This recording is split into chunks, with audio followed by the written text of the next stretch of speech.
Welcome to Swing Left, Nebraska. We are the regional chapter of Swing Left, 100% run by grassroots volunteers dedicated to fighting for a more equitable, inclusive, and prosperous Nebraska and motivating Democratic leaning voters to vote. When we don't vote, when we don't get engaged, get involved, or stand up for what we believe in, we're effectively giving up our power. Action is the antidote. When we collaborate, work together, support each other, and our shared values, we can make our voices heard, make an impact, and inspire others to join the fight. Swing Left Nebraska offers you the information, actionable ideas, and tools you need to advocate for progressive legislation and to help elect Democratic candidates who will fight for the common good for all Nebraskans.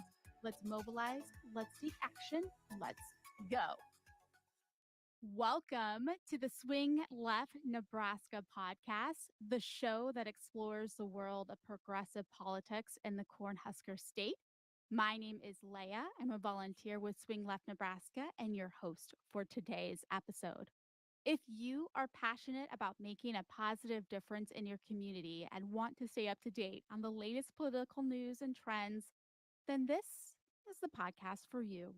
Our mission is to inform, engage, and inspire Nebraskans to take action and get involved in the fight for a more just and equitable society. So join us as we explore the issues that matter most to Nebraskans and work to build a brighter future for all. Cindy Maxwell-Ostdiek joins us again to unpack the unicameral from last week and discuss what we can expect this week. We have a lot to get into, so let's do a show. Sydney, here we are again, but I am welcoming you back on the Swing Left Nebraska podcast with a smile on my face. We have a lot of cool things to get into and discuss about last week and some things coming up for this week. But before we get started, you just got back from a really awesome event. Can you tell the audience about that? Yes, and thanks again for having me. I just really enjoy visiting with you every week. And I'm so glad that we're able to sit down and just talk about what is going on in the legislature and encouraging everybody to be involved as members of the second house, talking with their senator about their priorities for their family and their businesses. I was excited to see all the support today at the Capitol. There was a rally in support of public education and there were a lot of parents and grandparents there, as well as students. And we were there to support the teachers. And it was just amazing. The weather was great and the speakers were amazing. And just really exciting to see how many people came out to make sure that we let the senators know that we want to make sure our public dollars stay with public schools. Nebraska really, on the whole, is not looking for these public dollars to go to private schools. There's such a kind of workaround, a bill that Senator Linehan has put together, 753. It's not good policy. It's just so convoluted, this tax scheme that has been put together to try to avoid the trouble with our Constitution, because in the Nebraska state Constitution, it definitely says public dollars for public schools. It's something that I really hope the senators will reconsider supporting and just really try to focus on making sure our public schools are as strong as possible. Absolutely. That's great to hear that there was such a good turnout. And you said there are a lot of teachers that showed up and showed out and made their voices heard today. Yeah, they had speakers, Senator George Dungan.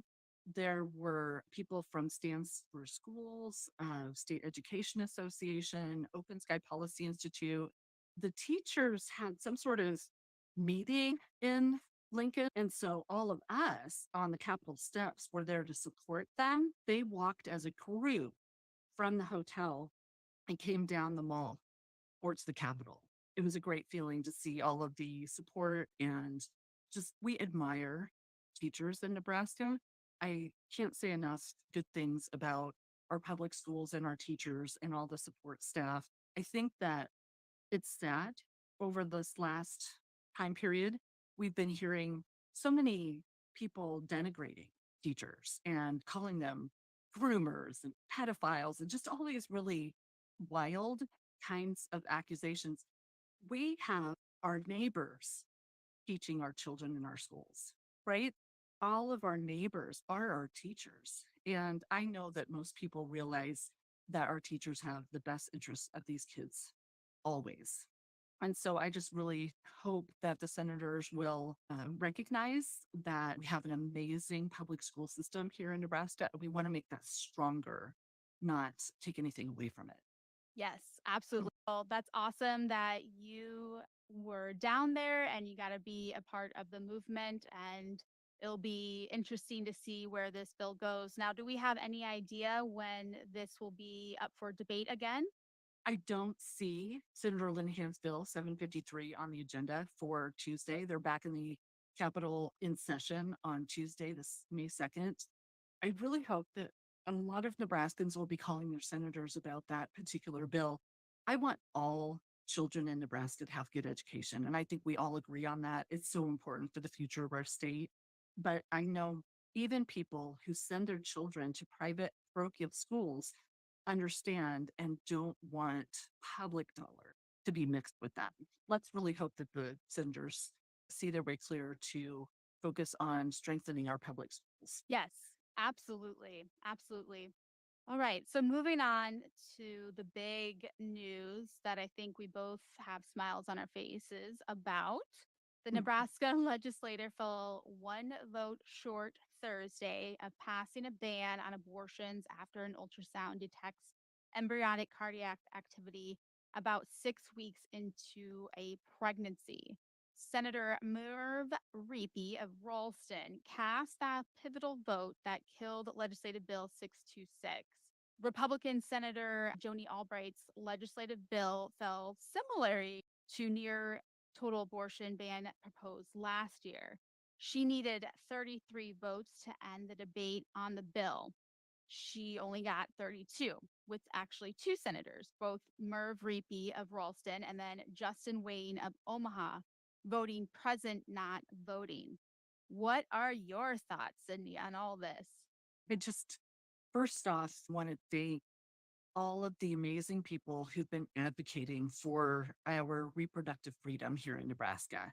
We have seen so many people who had not previously been involved realize how alarming these bills are to our rights. And so people have been really engaged, just everyday Nebraskans talking with their senators, going down to the Capitol. We have people from various organizations that have been doing the same thing. And then really the doctors, the actual professionals here in Nebraska, the OBYNs and the people in the Nebraska Medical Association, they have really done an amazing job to help educate everyday Nebraskans as well as the senators on how important this healthcare is. And they were able to help Senator Repeat understand that the bill Senator Albrecht brought would be dangerous to people in our state. And I really appreciate that he was so thoughtful. And I know it was a hard decision, I'm sure, for him to make. He had originally co sponsored Senator Albrecht's 626.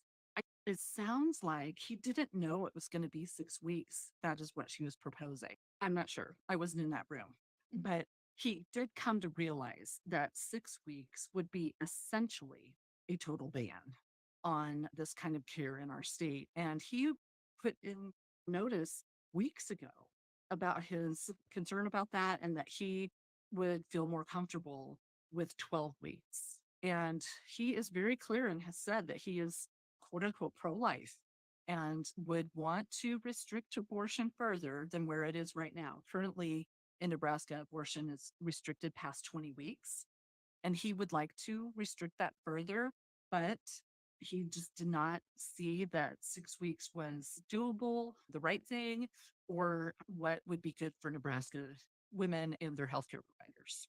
It was disappointing during the abortion debate that we had so much and misinformation shared on the floor of the legislature. We have experts across the country and in Nebraska who are physicians and obstetricians, gynecologists, members of the various medical professional associations telling us that this ban would be bad policy. And it was disappointing personally to hear Senator Von Gillern to bring up Campaign for Healthy Nebraska. This is a group of physicians, gynecologists, obstetricians, people involved with in vitro fertilization. These particular physicians have been very vocal in providing education and facts for our state, for everyday Nebraskans, for the senators, and for people who are leaders in our community. I heard them speak at a function last fall put on by the Free Speech Society. It's a monthly organization that gets together and they bring in people to talk on various topics and to really have reasoned discussion about important issues. And these physicians came and talked at that Free Speech Society. And it was interesting to see people who define themselves as being pro life, but came to understand the necessity regarding this healthcare and that pregnancy cannot be legislated. And I just wanted to mention that I admire the physicians that have stood up to try to educate all of us about these facts, and specifically the people who are leaders with the Campaign for Healthy Nebraska. Some of them are my neighbors in Legislative District 4. And I just think that it is important that we make sure and call out poor behavior when we see or hear it. And I would just like to say that I think that we should make sure that we're supporting our neighbors who are helping us to stay safe and healthy.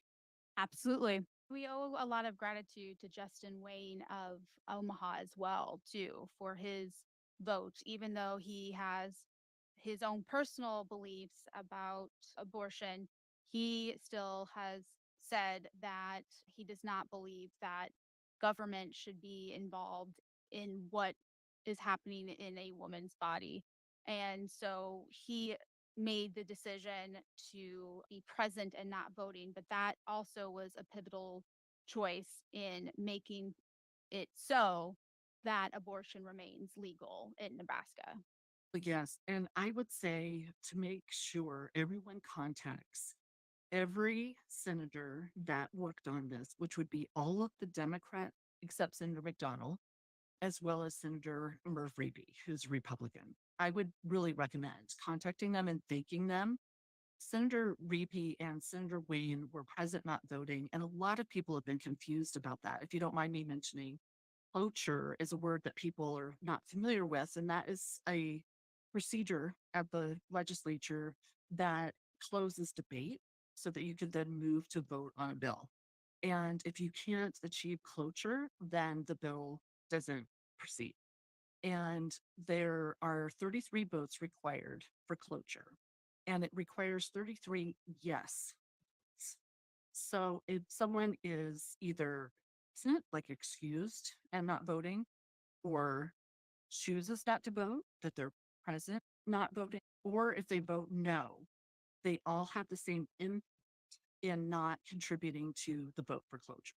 So I know a lot of people were mentioning they weren't happy. Sometimes I've seen this on other bills as well. Someone didn't vote for cloture. They didn't say no. Why not? And as if you don't say yes, it's still holding the cloture from happening. I do appreciate Senator Reeby because I know it was a hard decision for him. He is a pro life Republican, but he just did not think the policy that was being considered was good. And I know that the other Democrats that all voted no, or like Senator Wayne that were present not voting, they really worked hard to make sure and try to protect our rights in this state. So we're very lucky, very lucky. I know there's a lot of controversy or questioning happening as well about whether this would come back. Have you heard about that? I've heard that there is a chance for the bill to resurface. In the past, legislators have found ways to revive bills after a filibuster if there are enough supporters or votes. To make that happen in the current scenario, one more vote is needed. And Reapy and Wayne would be the considered swing votes. But from what I've heard, Reapy has said that there's no chance he's going to change his vote. Yeah, he's not going to vote for 6 weeks. He's been very clear about that. Any kind of bill that has that sort of time frame attached to it. A lot of people have gotten into the weeds about what kind of procedures, what kind of motions, what can be reconsidered and when. The fact is that at any moment during the session, it is possible for the senators to even just suspend the rules. There's a lot of different things that could happen. but it is exceedingly rare that they would come back from not making cloture to reconsider a bill. And Speaker Arch has said that is not something he's interested in. I think that the fundamental issue is that the Republicans can't agree on how much they want to restrict abortion in our state. There are so many of them that are on record with like the right to life groups and things like that, where they wanted to ban abortion completely, not even to save the lives of a mother, not for rape, not for incest, not for fetal anomalies, nothing. They 100% want to ban all abortion. And then there's some that would be more flexible. I don't know if that's the right word, but they're not listening to the doctors. They are just arbitrarily saying maybe 6 weeks is something I'll compromise to. And then you maybe have other senators like Senator Reeby who talk to the doctors, talk to the hospitals, talk to actual patients that have been in some of these really tragic situations and have said 6 weeks is not the right thing for our state and is holding firm with his just I'll need to be aware that he would like to restrict abortion further than it is in our state, but his requirement would be that we not restrict it sooner than 12 weeks. So I just can't see if they don't work that out within their caucus. I just don't think it makes sense to try to come back and debate it all again. There's not much time left in the session, really, when you come down to it. We're currently on day 70 out of 90. So we still have to get budget things done and other kind of huge package bills, is what they're calling them, packages. And I just really don't imagine that they'll bring this back. If they do, it'd be really surprising. And I guess we'll just have to deal with it at that point. Yeah, we'll just have to keep our eyes and ears peeled to see if anything comes up. But we can go to bed at night knowing that at least Reapy and likely Wayne are not planning to change their votes. The thing that some people weren't realizing is that it also is going to be a whole new batch of bills coming next year. The Nebraska legislature is structured on a biennium. It's a 2-year cycle. And so there are 2 sessions. We're in the first regular session of the 108th legislature, and there were 10 days at the beginning of the session where people, senators, could introduce bills. That process happens again next January.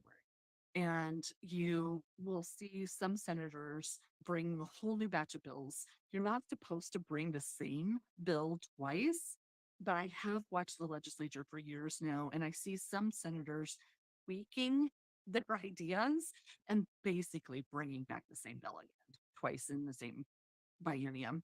We've seen that with like Senator Brewer and his focus on deregulating guns in our state. We've seen that with Senator Linehan and her mission to spend public dollars on private schools. We've seen that on any number of issues, including abortion.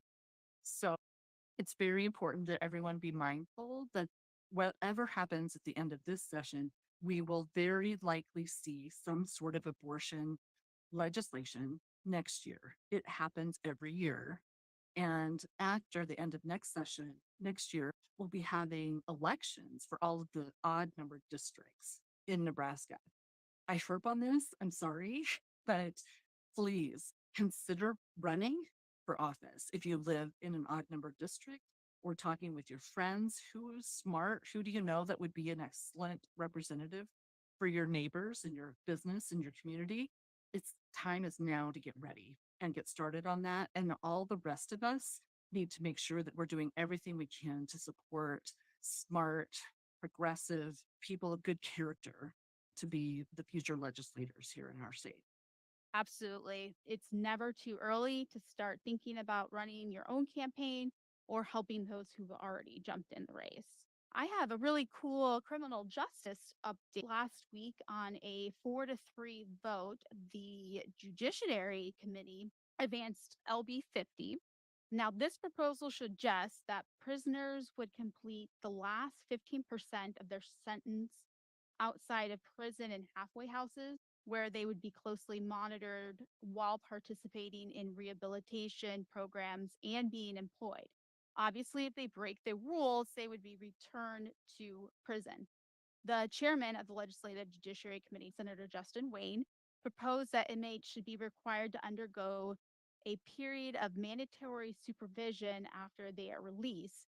The proposal aims to decrease the necessity for new prison and discourage repeated criminal behavior. Wayne expressed his desire to have it approved this year so that the state can enhance its capacity to monitor a more significant number of inmates. He estimated that about 500 to 1,000 additional inmates could be put on supervised release if the right job and halfway house programs were implemented. He mentioned that the debate might take place as early as May once state lawmakers have finished discussing the state budget. So that's pretty exciting. It sounds like it's a pretty innovative Yes, idea to help to reduce recidivism and decrease the need and dependence on prisons. it's really fascinating. It's actually been prioritized as a committee priority for judiciary. And it's interesting to see that on April 5th, there were a few names added to the bill as introducer. Wayne, his name was added, even though he introduced it. I don't know. I'm not sure I understand that. But then Senator Holcroft, Senator DeKay, and Senator Ibach added their names to this bill. But that was back at the beginning of April. When I look at the committee statement, this was advanced to general file. The vote was 4 yeses, which was Blood, DeBoer, McKinney, and Wayne. And 2 senators voted no, which were Senators DeKay and Holcroft. And then Senator Ibach was present, not voting. So I don't know what's changed. It might have to do with amendments. I'm not sure how, hopefully, they can all come together and figure out a way to bring this important reform to our state. The different proponents for the bill, when I was just looking through the committee statement, include like Don Klein as the Nebraska County Attorney Association. There are Attorney General's Office, Jasmine Harris with RISE, and Maggie Ballard with Heartland Family Service, and then also Spike Eichel with the American Civil Liberties Union, the ACLU, and the Nebraska Criminal Defense Attorney Association. There were a lot of really strong supporters for this, and it'll be interesting to see why some of the introducing senators were a no vote in the committee and how we could hopefully see that they can compromise and get some of this reform passed. Yeah, that's exciting. So we'll keep our eyes and ears peeled for you and give you updates as they come up. I wanted to discuss a situation that happened with Megan Hunt last week. So, the Nebraska Accountability and Disclosure Act requires all public officials and employees to disclose potential conflicts in writing.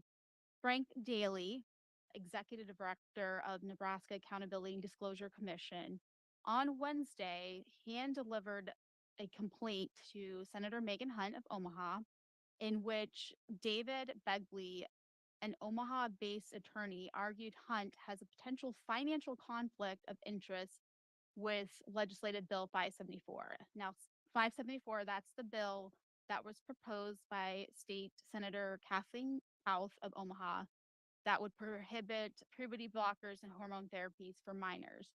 During a March 22nd debate on that bill, LB 574, Hunt described how the bill would impact her 12-year-old son, who is trans. She said, "The point isn't that I could gain financially if my son has rights. The point is the harassment." Several lawmakers, including some Republicans, actually joined force and came into defense of Senator Hunt on Wednesday after the complaint was filed. What can you say about that? It is just such a very dark, sad day in our legislature that there would be anyone bringing such types of complaints. Senator Hunt is a good parent. She's a mother. And for someone to try to indicate that there's some sort of conflict of interest when we're talking about rights for Nebraska children and their health care, it's just like she said, the harassment is the point, and it's very disappointing. This David Bakley is someone that had come up his name anyway on the floor of the legislature earlier this session because he is someone who's well known as far as being an kind of an agitator online, really toxic. type of presence online. And he also, I don't know him personally or anything in person, but he had been appointed by the governor to the Nebraska Power Review Board. And that appointment fell apart once discussion started about who this person really is. And it's just very disappointing that we would see someone bringing a complaint like this that's just so personal.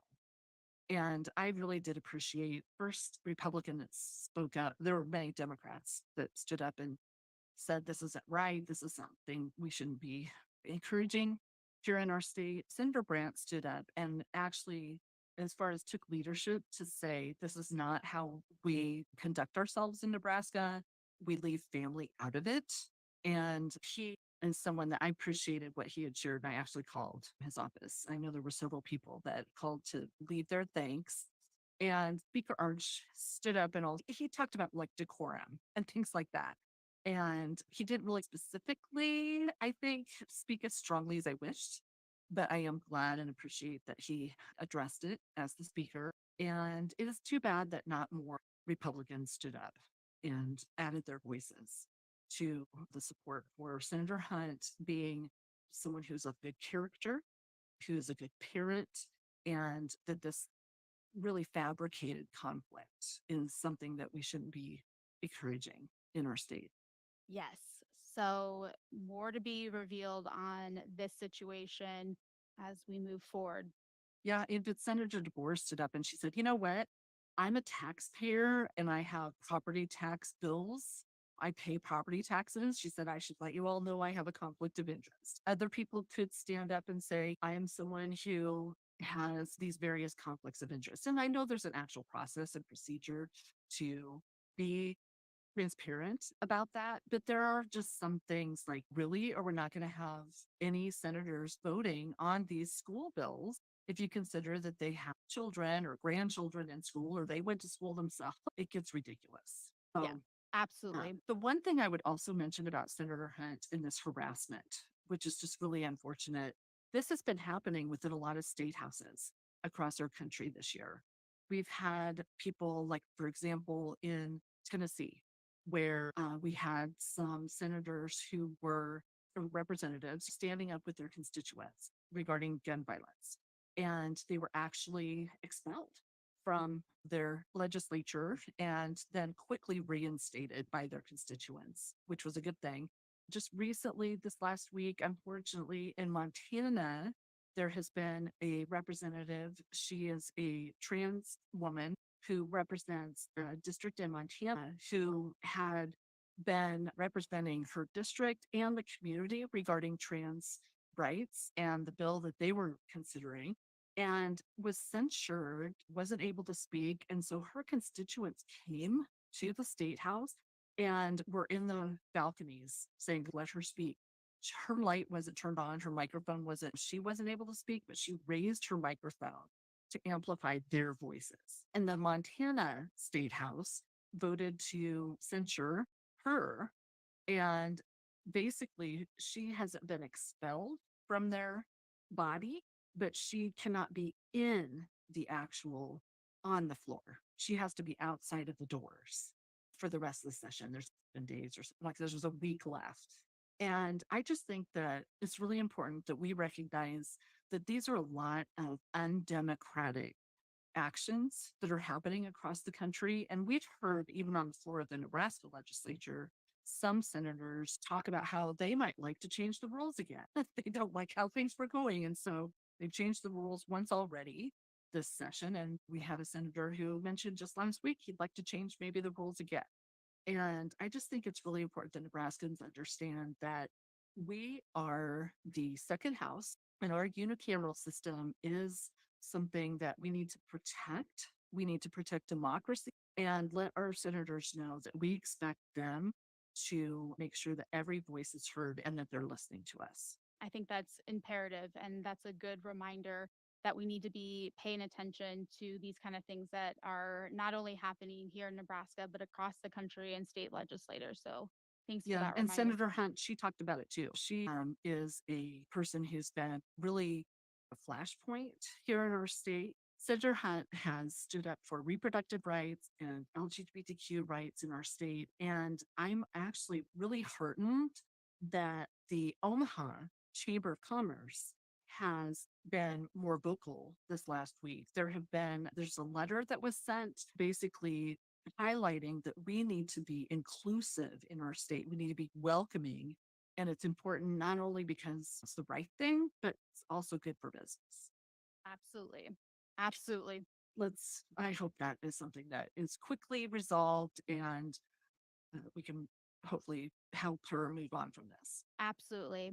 And now to wrap up on something exciting, something we talked about last week, LB 84. That was the bill to allow over 10,000 Nebraskans to maintain their SNAP benefits. That was voted at a committee 6-1 with an extension of the sunset now through September of 2025. Though it's not an elimination of the sunset, this is still a big win. Mhm. And LB 84 was officially amended into LB 227, a bill with a strong path of passing later in the session. So that's exciting. What are your thoughts? I'm just so glad this is going to impact. I think that the official number is 10,000 Nebraskans, and many of them are children.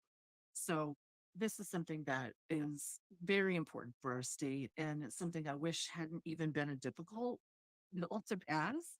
I just really am glad that they're going to get this done. And it looks like it's going to be added into the kind of omnibus or package, whatever you want to call it, main bill from HS. So I think that most of the bills in that particular package are moving forward. So that's a really good thing. And I just really appreciate Senator Day, her focus and priority, making sure that we don't let people go hungry in our state. I just think most Nebraskans of good conscience don't want our neighbors to not have enough to eat.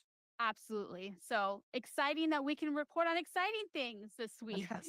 Okay, Sydney, as we come to the end of the show, what can you tell us about what we can expect for next week? What should we start getting prepared for? I was looking at Tuesday, which is the first day that they're back in session next week. The bills that are up, there's one, Senator Merman has a bill regarding the 705, the committee priority bill. And then there are some appropriation bills that are on tap for Tuesday. And then the transportation and telecommunications bill will be up for final reading on Tuesday. And it looks like they have time that day. They will also come circle back around and discuss Senator Dorn's LB 562, which is the E15 access bill. And as far as at the legislature, there's always a lot of people that are active going down, talking with their senators. And there is a budget webinar that is happening on Monday. It's actually online. The Open Sky Policy Institute is putting that on. And I really recommend anybody who is able to take advantage of that to listen in. It would be a good thing. We just had the forecasting board committee hearing on Wednesday. I did video record that. It is up on our YouTube page. And I think it is really important that people listen and learn that the forecast has been scaled back a little bit. This year, what we're facing in Nebraska isn't quite as rosy as we had started out this year. And then we also have on Wednesday, the ARC of Nebraska has a disability day of action. And I think it would be a really good idea for anybody available to support the ARC of Nebraska and our disabled neighbors. And then on Thursday, the League of Women Voters has a lunch and learn in Lincoln. And that I think they're going to be talking about campaign finance, might be one of the issues. So, anyway, just lots of really good civic opportunities this next week for learning and education. You mentioned your YouTube channel. That's the Nebraska Legislative Study Group YouTube channel that you can just simply plug in your search bar in YouTube. And that's a great place for you to catch any of the sessions that you miss. You guys upload all of those there so you can watch them and pause or fast forward or even put on a faster speed so that you can get in all that you missed. So that's a really good resource. And you can find our podcast there too if you prefer to listen to the podcast on YouTube. We are coming to the end of this episode. Cindy, thank you again so much for all of your time and dedication to the Nebraska community. You are definitely a force of positivity, and we appreciate you getting all the information that you can and bringing it back to our audience to share and help educate Nebraskans and help them stay engaged and teach them how to use their voice in a capacity that feels right to them. So thank you for all your knowledge and all your time. To my Lincoln listeners, the Lincoln election on May 2nd for mayor, city council, school board, and airport authority is taking place. It is essential to vote in the Lincoln mayor election because the election outcome will directly impact the policies and decisions that affect your daily life in the city. The mayor plays a crucial role in shaping the direction of Lincoln, determining budget priorities and addressing community concerns. City council members determine how our tax dollars are spent, make decisions about zoning and development, and oversee public services like parks, transportation, and emergency services. School board members make decisions about children's education, including curriculum, funding, and policies that affect the school environment. The airport authority is responsible for managing and overseeing the airport operations, including everything from maintenance and security to customer service and expansion plans. By voting for these officials, you have say in your community's direction and can help ensure that your needs and values are representative. So please vote and tell your friends to do the same. I will link the information for you in the show notes on who the Democratic candidates are. That concludes this episode of Swing Left Nebraska. We hope that you found this information and discussion informative and thought provoking. One of the best ways to stay informed and to share important information with others is by sharing this podcast. By sharing this pod with your friends and family and social media networks, you can help spread the word about the important work being done by grassroots organizers, activists, and candidates in Nebraska. If you haven't already, please consider subscribing to the Swing Left Nebraska podcast on your favorite platform so you don't miss any future episodes. Remember, the work of creating a more just and equitable society is ongoing, and it requires all of us to stick together, stay engaged, and informed. We'll see you next week. Let's mobilize, let's take action, let's go. Ready, set, go. Get ready to go.